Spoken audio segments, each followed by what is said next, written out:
আমাকে বিষয় দিয়েছেন শানে রিসালাত। বিষয় কি দিয়েছেন? শানে রিসালাত। নবীজির সম্মান বাড়িয়েছেন কে?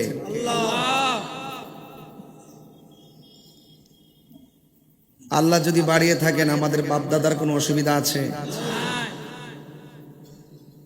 খুব বেশি লম্বা যে করবো বিষয়টা এরকম না, সময় মতো মাইক ছাড়বো, কিন্তু এর আগে একটু প্রেম বিলাবো। আর যারা নবীর দুশ্মন আছে তাদেরকে একটু ওয়াশ করব। ওয়াজ আর ওয়াশ এক জিনিস না। কথা কি সত্য?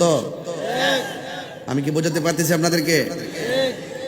ইন্না রজাবা শাহরুল্লাহ, নিশ্চয়ই রজব মাস আল্লাহর মাস।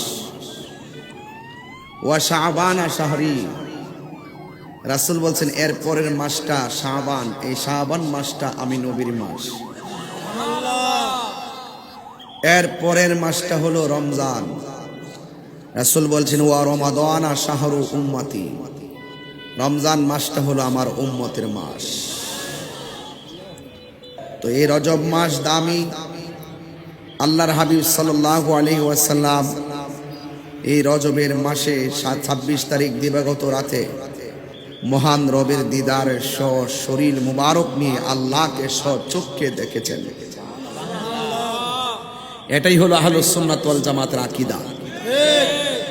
যারা বলেন আল্লাহর হাবিবের মেরাজ স্বপ্নে হয়েছে, এদেরকে আমরা বিশ্বাস করি না, এদের কথা আমরা বিশ্বাস করি না। মেরাজ, এরাজ, এই শব্দগুলোর ব্যাখ্যা আমাদেরকে জানতে হবে। এই মেরাজের রজনীতে কেন নবীজির মেরাজ হয়েছেন, এই বিষয়গুলো আমাদেরকে জানতে হবে।